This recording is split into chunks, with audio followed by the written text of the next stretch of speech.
Fidèle internaute ya tindika mbote na bino bandeko nyonso ozuli bakoya koyamba basango na biso pona obo misala toujours koyamba na tindika bosabone massivement na tindika et puis bopanza basango oyo na bandeko bazui tonte tongonga te pona kokusana pona koyamba basango to actualité ya mboka na biso na bosante ba boss na papi kilina refin ki sombe mon vieux Jano Ilanga moi na Londres solo mo ngiri ngoto na bosanote mon vieux Jano Ilanga Benedict Mwanza mote madida tango pe na bosanote ba remerciement na chaque cameraman na ngana Mike Muzadio papa no moto fidèle internaute na zane invité na obomoni moi Mikole Bele bosili komona été koyamba été na kati tinka ezali bongo monsieur Berkmans Kongolo tozali na eto komekosala mo ba analyse politique ndenge toujours bomesala toujours koyamba ngona kati tinka na koloba mbote mwana mbukani sur Berkmans mbote mama Sephora Kings meilleur vœu na yo meilleur vœu na ba internaute qui non sur tindika télévision malgré bobenga ngai kala kasi po saka kaya koloba na tindika télévision na tombeli balandi nyonso mobu molamu makambu nyonso le canadien nzamba sunga baposa na bino ekokisa mapona bolamu ya mboka. Monsieur Berkmans tomoni arrestation ya Ngoyi Mulunda esili kosala mabasili kokanga e na ngambu ya Lubumbashi to kotozo mo intervention to avis na yo pona faire wana. Merci beaucoup maman. Ndeko Ngoyi Mulunda na monaki ba vidéo ndenge atambwisaki yango elakisi ete bayebalandaki message na ye sur le champ bamonaki eloko moko ezali na esika na yango te yango batindeli bato oyo bazaki na kati ya salle wana te bapesa mpe bapoint de vue na bango kasi message ndeko oyo apesi ye ko pasteur pasteur normalement pasteur ya solo azalaka mosangisi pe moleisi pate mobateli pasteur akote yaka bomoko akote yaka bolingo akote yaka bolimbisi kasi na kolanda maloba ya ndeko Ngoyi Mulunda ye alobi ete batu na batu na eteni na bango donc bana kisasa bana katanga na katanga bana kasai na kasai donc ndenge na lopoto balobaka a émietté république a kaboli république déjà na biteni na makanisi lokola ya ndenge balobaka na lopoto sécessionniste bon bakangi ete de Ngoyi Mulunda ba interpeller ye babengi alalaki na ngambu ya ane akoki kolala ta 2 mois pona makanisi na ye asosola yango penda batu bayeba na bozindo po tomoni bandeko baza bilobela leur mususu basalaka keba te moko alobaki awa akolia mbuma yaka nano yebisa biso akolia mbuma na ndenge nini. Oh, il va manger les fruits. Bon, fruits, donc, yo, aux ans après, que atikala kolia fruits te banda kola, akangi monoko. Ye wana kuna azo sili samakamla, bazo bandela koboko na ye. Bon, ndeko Ngoyi Mulunda, babengi ye kobenga. Alali po, basili saki penda mituna bien na biyano na yete, pona ayeba yete, kolata sultano wana lataki, koloba na sentiment boyelo yenge po batu babetaka maboko ezali pe ko engager responsabilité civile na ye yo kobenga bana mboka baka bwana na elekolokola oyo le pays traverse est en train de négocier un virage décisif yo ya koloba na bana mboka te katanga na katanga ba kinwa na Kinshasa ba boye non wana ezali asilisi bongo alobi alingi bandeko baloba amen asilisi bongo alobi yende pasteur yango makambo ya ki pasteur ezali ndenge na ndenge parce que malobana ya lobby au monde que prophète des nations Denis Lessi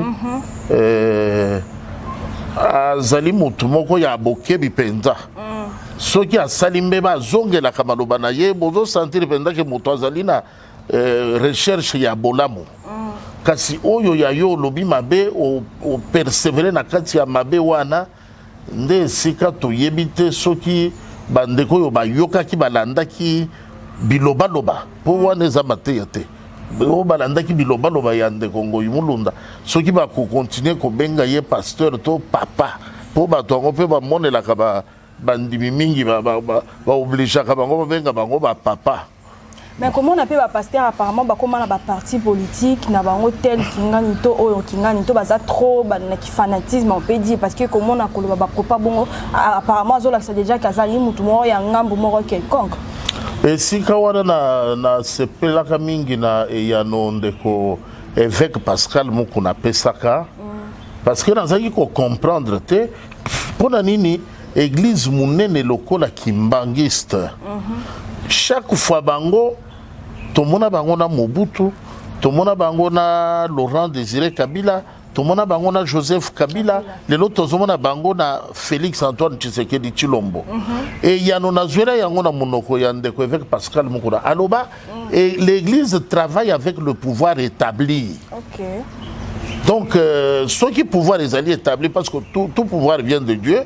Nzambe muto alingi nzambe muto apesaka na chaque peuple ba dirigeant oyo ba bongi po na peuple wana kasi awa ya satie peuple yo église okokende ko naviguer à contre-courant ndenge nini ko salaka ba confusion lokola ba mususu toyoki mangwawa soki kolangwa soki nini biloba loba kaka te ya bato tobengaka basali na nzambe batiki Edi Kapende po famille ya Laurent Désiré Kabila bandimi tala liboma ya bato mususu liboma penda yango wana buzoba nde yango yo buzoba parce que biso banso ba témoin awa ba bondela ba intervenant na ba agent ba ndeko biso ya ba ONG ya droit de ya défense ya droit de l'homme ba intervenant na Human Rights Watch ba intervenant na ba autorité belé ndenge na ndenge famille ya Laurent Désiré Kabila officiel baboya mais tokamwe na dernière minute mutu ya motema malamu waye a amnistier bizengi moko babandi biloba. Ce n'est pas normal buzoba ya boye. Donc makambu ya ba pasteur tito zolo ba mama ezali ndenge na ndenge mutu akoloba azalaka na ye likunya azalaka motema mabe azalaka tribaliste mais ake kobata mana sultan ake kobata mana ki pasteur cardinal to ba sango to roloba. Ce n'est pas ça, ce n'est pas vrai. On a eu Joseph Albert Maloula, le premier cardinal, le tout premier qui était un modèle. À Tikala Penda, avocat, il y a peuple. Ti bon il a kufa pour défendre le peuple, a contribué à mingi na avènement il y a démocratie, conférence nationale souveraine et Salema avec apport et collaboration il y a Joseph Albert Maloula.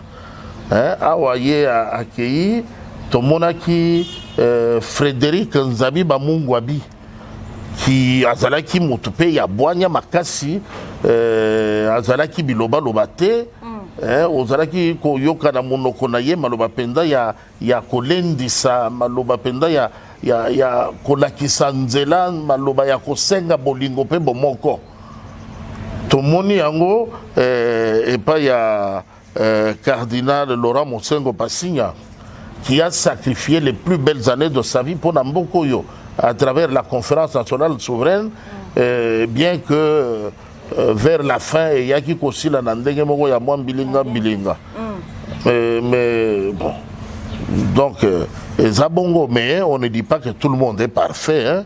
Il y a bien Bazali il y a Mabé pe Bazali donc tout le monde y a bien c'est bon tout le monde peut y a Mabé faisons avec Messieurs, to solo la moi solo etali union sacrée to moni batebele bazali ko s'adhérer to bazali koya ko katisa de part et d'autre pour na koya ko s'adhérer to ko sanga na kati ya union sacrée mais to moni pe bato msusu bazali ko kende to bazali ko misa ba propos moko ya mabe pour na union sacrée to pe biloko bande ko s'attendre to ba bénéfice to bilomo ba ko lukana ya union sacrée ba moni bazu yango te basili ko koluka ko s'écarter mais to moni pe Jean-Pierre Bemba to na Moïse Katumbi basila ki kozala na kati to ba membre o bazala ki plus ko frapper na kati union sacrée to kneti bazo longwa na kati ya union sacrée moi makanisi na yo. Merci beaucoup maman. Moi na isika wana ngana ko loba boy ndeko Jean-Pierre Bemba ndeko Moïse Katumbi bazali bana ekolo Congo bitumba oyo babundi oyo bazobunda ndenge balobaka na lopoto na bayebaka nzete te na lopoto te ndenge liloba ya nzambe lobaka nzete bayebaka yango na mbuma nango. On reconnaît l'arbre à ses fruits. Bon bitumba oyo chef de l'état azali kobunda tata mokambi wa ekolo mwana mboka Félix Antoine Tshisekedi Tshilombo ezali na intérêt ya peuple. Batu ba futa malamu po balia malamu bazala loger na condition elongo bani bazwa soins médicaux bana batanga mai ezala en permanence bimatina bangaliema banzela ebonga courant etika de l'estage banzela ezala malonga wana bitumba ya chef de l'état. Mais pour na kosala mosala mona bakosala ka yango na batu ya nzoto ya makila lokola ngana yo. Mwana mboka Jean-Pierre Bemba na Moïse Katumbi awa bayoki mbela ya tata mokonzi wa ekolo baye na lombango peuple basepeli parce que mutu ata balobi azali malamu soki akosalaka mabe peuple bakosepela te mutu ata balobi azali mabe soki abongwani mpona asala malamu peuple bakosepela. Bandeko wana leur baye ko répondre na appel ya mokonzi ya mboka peuple basepeli. Enfin tala bazalaki elongo avant maponomi Genève ekei kokabola bango kasi tala tata mokonzi wa ekolo asali ete basangana lisusu bomoko ekokota mboka ekokende liboso. Peuple batali ndenge wana ke bomoko ya kosalela bango nde ekosunga ekosala ete mboka ekende liboso. Nzoka bomoko wana ezalaki akoya kokabola gato bomoko oyo ndeko Jean-Pierre Bemba na ndeko Moïse Katumbi bayelaki ezalaki ya repositionnement personnel na bango parce que bayemba la moko na ba cahier de charge pe balingi koyoka likambo ya cahier de charge ya moto mosusu te donc bango bamonaki lokola tata mokambi wa ekolo abomeli bango nzoko abenga na mboka mobimba batikala kaka bango na ye bakabola nzoko wana. Tata mokonzi wa ekolo nzoka ye na likanisi na ye amoni ete nzoko ezali mwana mboka nyonso azwa mwa eteni moke moke bino batu bokozala wana mpona kokabola bokozwa batu ya suka likambo epesi kokoso yango wana. Donc il fallait mokonzi ya mboka azala pe ventriote aloba non bon tobomi nzoko ya biso yeyo biso bilombe bon yozwa lokolo yozwa loboko yozo te biso tokozwa batu ya suka topesa nanu bayimboka likambo epesi kokoso yango wana.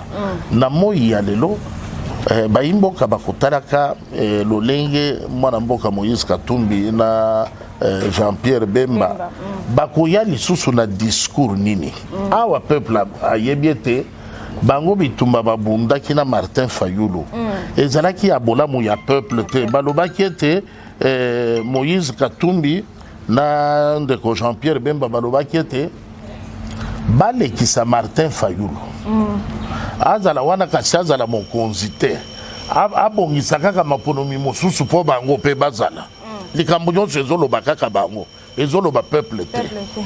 Donc ndeko Martin Fayulu tosali nyonso azala wana ye bapona ye bo mokambi wa ekolo kasi akamba te abongisa mbala moko maponomi pour permettre ete yende ko Moïse Katumbi na ndeko Jean-Pierre Bemba bapesa pe ba candidature ba compétir. Mais monsieur, apparemment batebele ba mo pesa ndeko Fayulu raison par rapport à makambo lobaki pour que Union Sacrée zali deuxième grossesse il y a FCC to éviter moins intervention to oyoka ki makambo wana par rapport à Union Sacrée zali deuxième grossesse il y a FCC.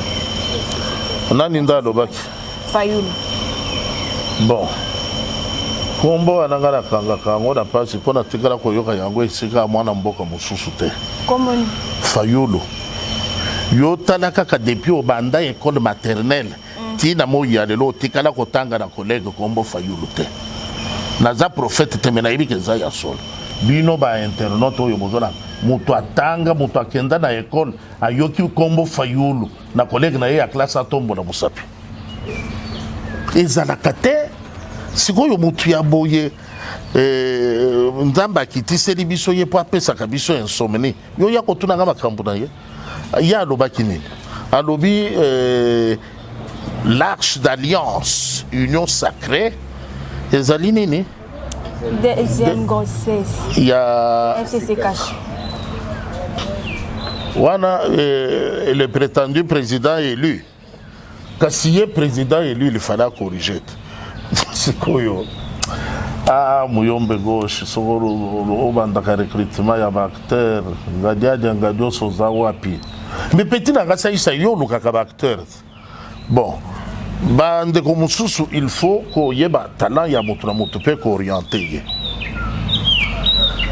nayebi na ngai te qu'est-ce qu'on appelle grossesse ya FCC cash ya liboso ezalaki ya nani nani nda azalaki mobali nani nda azalaki mwasi ya mibale eza ya nani wana kaka ye moto akoyeba ezali maloba kaka mpona kosepelisa bana mboka bamona ke oli ofanda kimia olobi ou bien non peut-être alobaki par rapport à ce que komona ba Lambert Mende bangoika sanki plus bato bazalaki na ngambo ya FCC cash koya komi kotisa to kosadere na kati ya Union Sacrée parce que plus ezali bato bazalaki na ngambo mosusu nde bazoya na Union Sacrée. Oui, il n'y a que les imbéciles et les morts qui ne changent pas. Il n'y a que les imbéciles et les morts qui ne changent pas. Ndeko Lokola Alphonse Ngoïka Sanji, on l'a vu à l'œuvre, gouverneur pendant 18 ans. Moutounyoso azalaka na malamu na ye azangaka mabe na yete. Mutu oyo azalaka kaka mabe azangi bolamu pe azalaka te. Bon, c'est vrai que en tant que membre ya parti wana ya AFDEL asalaki musala alandaki ligne na bango bapesa bango parce que bango kuna na AFDEL a mokonzi ya mboka base na ye za peuple bango base na bango ezali Joseph Kabila. Ceux qui bakei komona base apesi bango ligne de conduite, il faut batosa oyo base lobby. Mais à un moment donné, Moutoua Télémi a dit non, ça ne peut plus continuer comme ça. Je dois prendre ma liberté pour natsa la qualité suppose ça y a base où les alliés individualité, parce que natsa la pose ça y a base où les alliés peuple souverain primaire, parce que bango Moutoua Koponongaï. Mais ça c'est une option qu'il faut encourager, qu'il faut féliciter, qu'il faut prêcher à tous les autres qui hésitent encore. Alors, Ngoyika Sanji, aujourd'hui, Atiki Koloba Mabe ya mokonzi ya mboka. Aujourd'hui, abandi komona bolamu pe côté ya bolamu. Il fallait tout le banini. Te atika la kaka wana, aloba kaka mabe. Non, attention. Chaque chose a un début et une fin. Et mieux vaut la fin d'une chose que son commencement, dit le livre de la sagesse.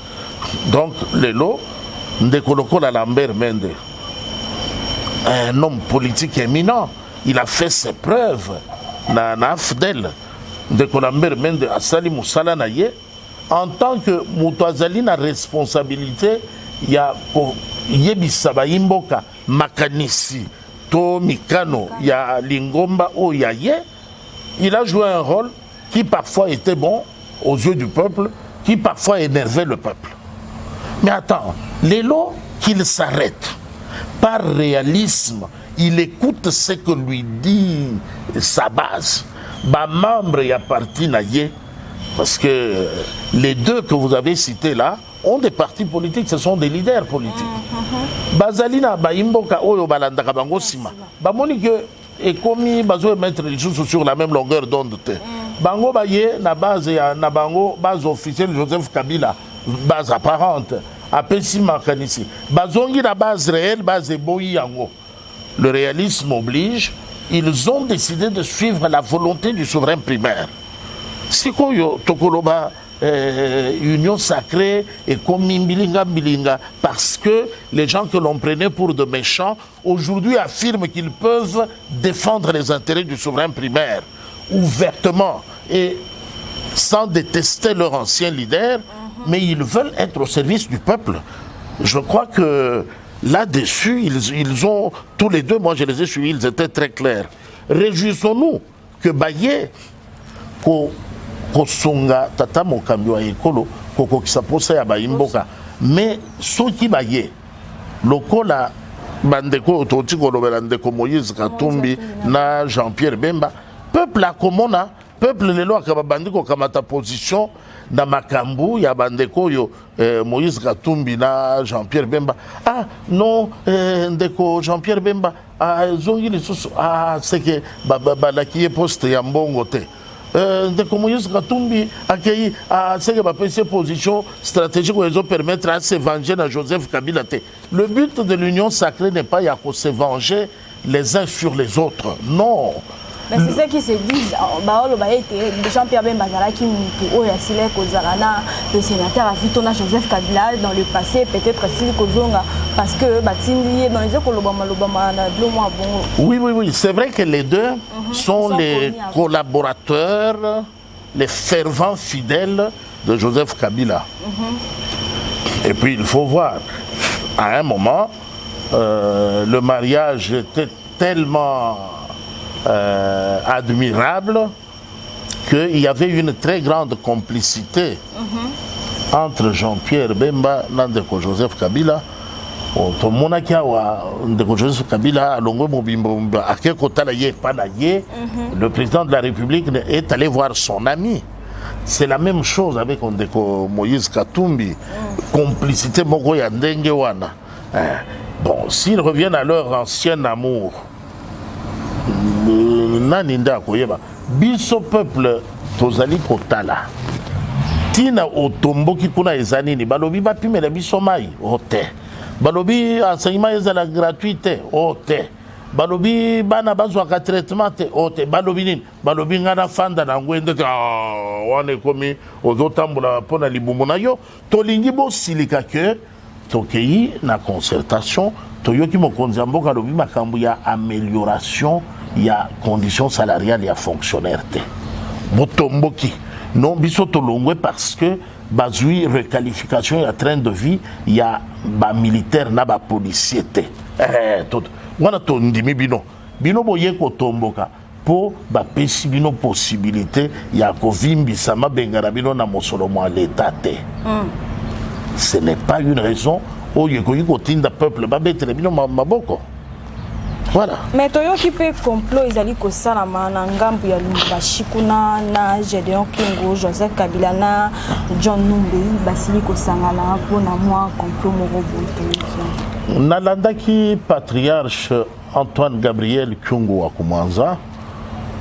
Zalaki Kokebisa, je crois il y a 4 jours. Il n'y a pas, en tout cas pas beaucoup de jours, que ville ezalaki ba pesi ba melisi ba na bangi ba drogué bango ba kosi bango ba sokoli bango na kisi moko boye kelisa se ko beta te pona baya ko sala mobulu na Lubumbashi. Bon oyoyo lobiawa rumeur oyo ko tambolaka na ba réseaux sociaux nyonso ezalaka ya ko négliger te po mususu yaka ememi penda sango ya solo kasi nyonso pe ezali ya kolanda te mosusu eyaka moto amifandeli na ndako na ye makanisi na ye akreye atindi mpo na aseme panique adestabilize morale ya population. Mama na ngai, mama Sephora, République démocratique du Congo, c'est un État organisé. Nous avons l'armée, nous avons la police, époque échangée. to maloba chef de l'état salaka aza mutu ya biloba loba te silence na ye ça ne veut pas dire que léthargie ezali na est kuna makambo ezobaluka na ndenge ya blague te bokoyokaka déclaration na mikolo ezoya kimia oyo eza pamba te donc kimia pe mais matanga bokoyokaka lisusu sango nango te. Alors oyo bakolinga bameka la puissance du feu, on mesure la valeur de la paix quand on l'a perdue. Bameka bakoyoka oya bango.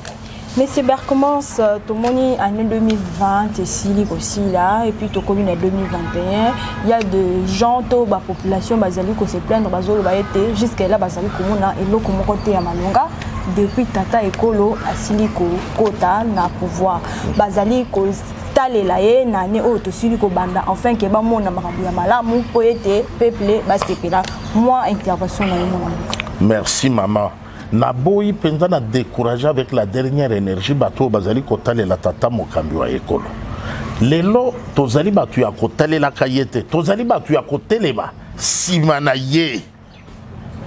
Tata mokonzi wa ekolo azobunde la peuple.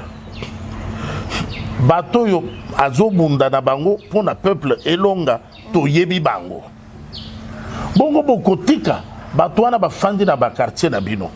Batouana bazali batu ya ba famille na bino pe bokoyi ko solola na bango bino pe bokoyi ko te ya bango bino pe bokoyi ko lakisa bango kanda na bino déception na bino ba attente na bino te noko makambo kuna bozo sala biso to sepeli na ngote bo fandi awa bo gérer mboka mbula na mbula to moni eloko te botika nanu tatoyo to mona pe makanisi na ye bongo boko telemela ka ye toujours c'est nous qui avons biso majorité oui une majorité pour la misère du peuple autant l'éradiquer pour privilégier la minorité qui peut comprendre le souci du peuple.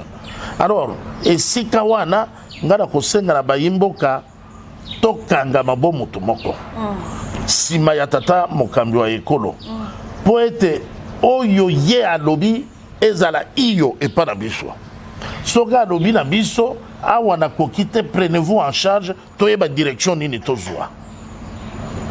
Alors bana mboka baloba tofandi tozozela kaka tomoni eloko te bomoni eloko te ça veut dire quoi parce que tata mokambi wa ekolo afandi na ngwende na janvier 2019 asaleli budget ndeko Bruno Tshibala tikaki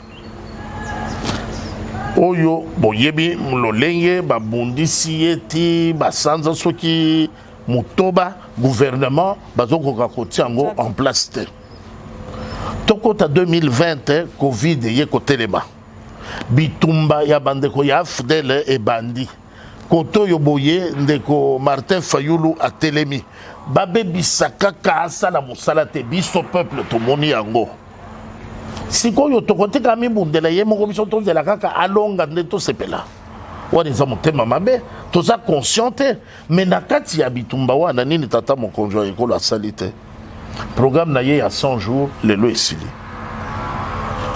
gratuité de l'enseignement tomoni yango lelo balobi gratuité de l'enseignement na baleyisi pa te babaluki batomboki te tolingi te bana na biso batanga gratuitement baparents bafutaka kaka mais je ne sais pas bino peuple oyo balobi bofandi bozotala tata mokonzi asala nini po bato oyo baboyi bana na bino batanga gratuitement bango bokendaka kotiela mabonza na prière nyonso.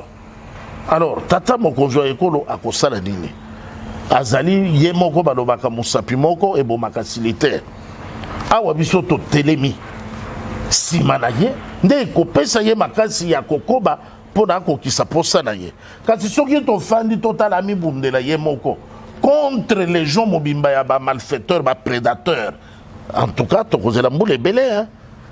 Pétition contre Ilukamba jusque-là, tout le monde va député, Bazali posera toujours pétition. Qu'on a fait la pétition Ilukamba, moins intervention. Non, moi je crois que Makambo Moussousou, il y a lieu à éviter encore. Dès qu'il Ilukamba, Babengi est professeur, il y a université. bongo moyen exact à rattraper quand même possibilité à Kobima la tête haute avec un peu d'honneur à Yakiwana parce que Batinda qui na bandeko bazalaka majorité prétendument majoritaire kada bandeko.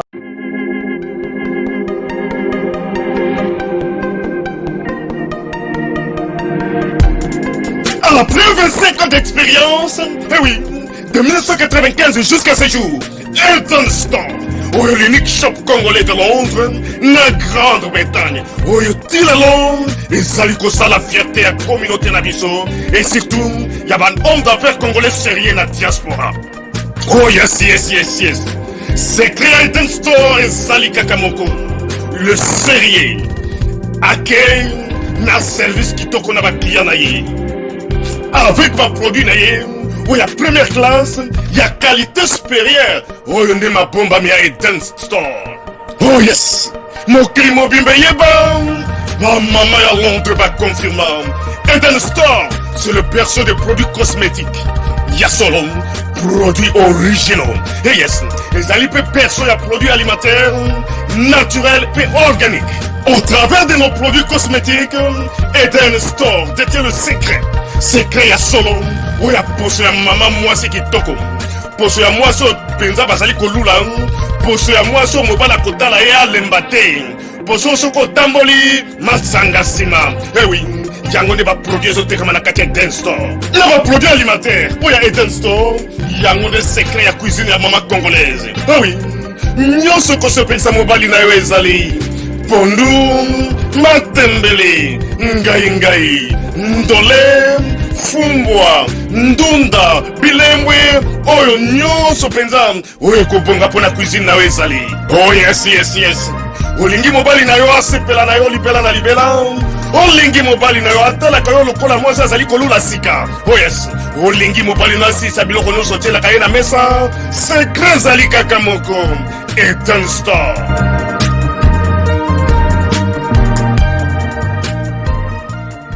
Bona yete bon sikoyo okosala boni yo yaki kofanda olobi babali ngai mpona mwana na bango ya liboso mwana wana ya liboso bayebisaki yo babali yo mpona ye oyoki akomi na basi 4 par réalisme zonge pa baparent na yo kendo bandela vi na ndenge mosusu okotikala kaka wana okoma mubange na ndako ya bato bazokipe yo te baza na ntina na yo te libala mpe ezalaka te omonaka mpe mobali te me yo tingami kaka babala ngai te nini yango esilaka te ndeko Ilonkamba par un peu d'honneur il devait rendre le tablier kotikala sikoyo motema pio en attendant eza te ke soki rendre tablier lelo balongoli ye lelo te akotikala wana kino bakotia mokonzi ya mboka premier ministre mosusu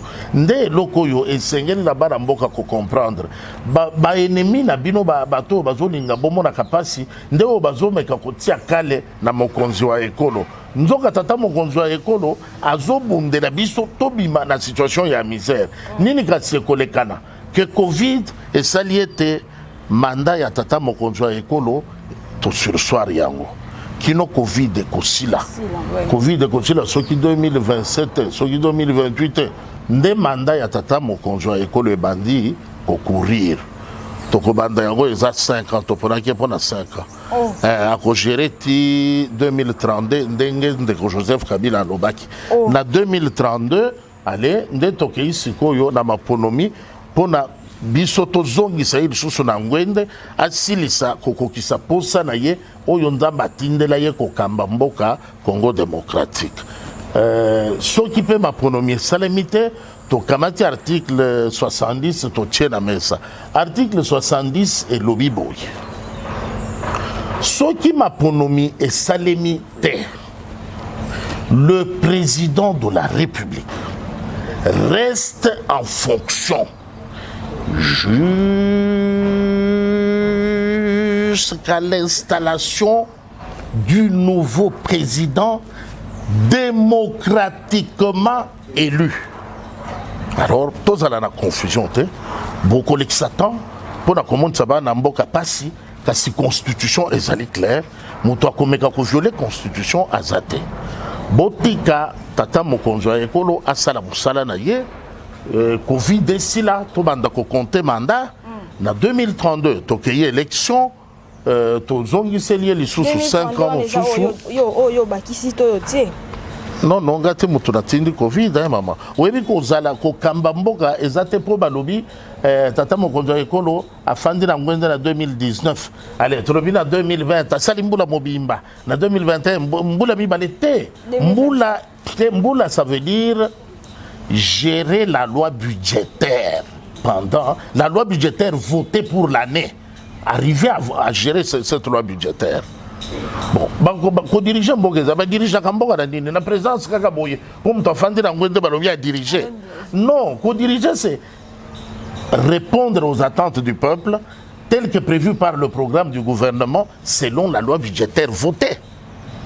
Dans le pays de la vieille démocratie, ce problème ne se pose pas. Parce que quand on vote un budget, il est réel, ils sont sérieux. Bazo mobiliser mbongoana, bazo kokisa, ba programme prévu, ce qui peut ba kokisité, au comment on va sanctionner bango, do mona ka ba président ebele, asali mandat moko ba longolier. To mususu asali bazo ngisa bandela ya mibale.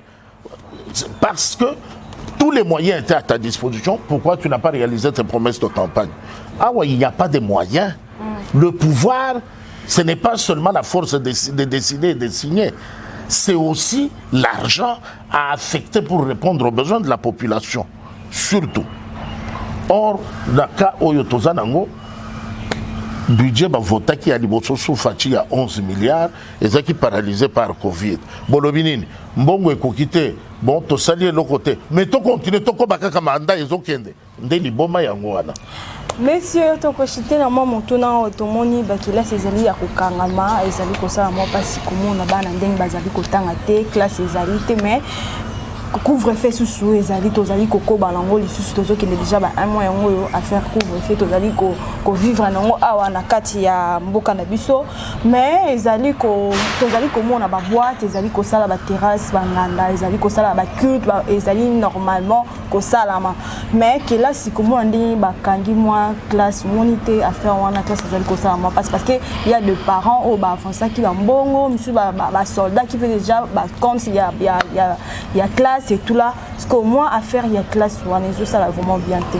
Oui maman, on a raison. Les Camboya classe, je crois que Jean-Jacques Mouyembe, na bandeko ya comité de riposte, il y a Covid-19 et Sengeliba tala bien.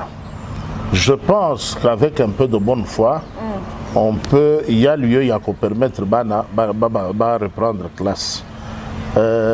C'est vrai que bana ils ne font pas attention lokola ba mikolo bango ba kosakana ka bongo bongo ba koyi ko be la covid te kasi ba koyi ko transmettre yango c'est un danger quand même il faut tenir compte nango kasi ko sala ba masque chaque école ba kabela kabana ba masque avant ya kokota so yipe bana baleki belé ko sende ko capitaliser le programme d'enseignement, ko limiter yango na essentiel. Au Yobana, au lieu batanga de 7h à 12h avec des trucs qui ne valent pas la peine. Matière moko inutile. On peut toiletter tout ça, limiter les cours à l'essentiel de 7h à 10h, premier gond pour la moitié de l'école, de 10h30 à 13h, gond pour la deuxième partie à l'école. On peut aller comme ça, bana bako récupérer. Maintenant, le fait que bana bazo tangate, quand bazo porter préjudice na venir yamboka na ba parents pe na bana bango mon côté, quand si bazo porter préjudice yo na oyo nyonso basala ka misala ya butu mais bakati yango. Les artistes qui chantent souvent la nuit, tu y a ba casino, basala ka mingi na butu. Tu y a des boîtes de nuit, il y a des chauffeurs qui travaillent à Kakabutu, qui ont transport parce que ceux qui ont à 18h. À tenir compte que couvre-feu à 21h, continuer. Non, c'est comme ça qu'à la fin, ça donne l'impression d'être une mesure qui s'est fragilisée elle-même. Parce que jusqu'à 21h, c'est plein de véhicules, na embouteillage, dans encombrement, bazo et là-bas comme mandako. C'est pourquoi Bisso te propose à Kiboy. À 21h, on peut ériger les barrières pour contrôler ceux qui circulent et na contenu ya mitoko et zotambola. Ti minuit, couvre-feu et banda. De minuit à 4h30.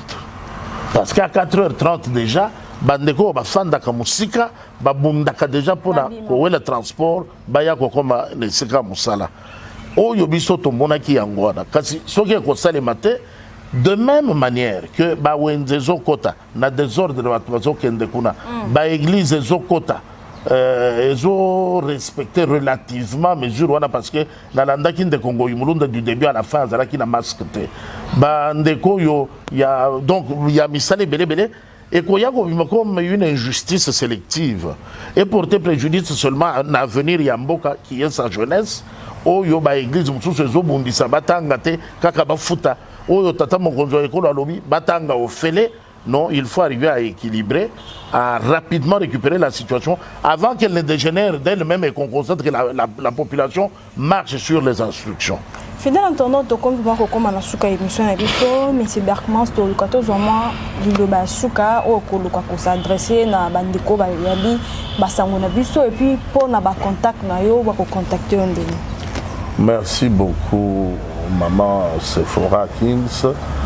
Maloba na ngai ezali ya kopesa melesi kosenga melesi na bandeko nyonso oyo bazwi temps ya kolanda biso mingi balobaka kasi émission na bino eleki mulayi na banda mama Sephora kotala ndenge nini akatakata mwa babiteni mpo biso awa na Kisasa mega tosombaka wifi eza ofele lokola bana poto te bango bakotalaka mobimba mpo bango connexion eloko pamba.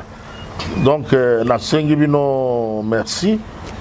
Souci na galeur na yaka na ba émission na ba plateau boye ezalaka ya ko kabola makanisi ko analyser ezalaka ya ko énerver mutute ko s'en prendre na mutute koloba en toute liberté mais en toute responsabilité. Et si comme monoko ebeti libaku olimbisa ngai boko sala nga ba remarque boye bisa mama Sephora alekisaka ngai pendenga alekisaka baninga atika makambo yo ya kotika kanga pembeni kolekisa ngai une fois par mois. Merci beaucoup. Fidèle numéro na yo monsieur. Numéro mama Sephora azanango soki aboyi ye moko muto aboyi ngana lobi apesa. Fidèle entendant to conforme na suka merci pour na bino ya kozala toujours na pona koyamba basango na biso bo meka ko panza to ko partager et ko sala vraiment malam bo s'abonner massivement na Tindika télévision chaque merci pour nous ala toujours na pona nganga pe fidèle entendant on a toujours na pona bio bo s'abonner et puis bo panza basango o la bande ko nyonso bazui tenter et ko sala vraiment malam on se dit au revoir.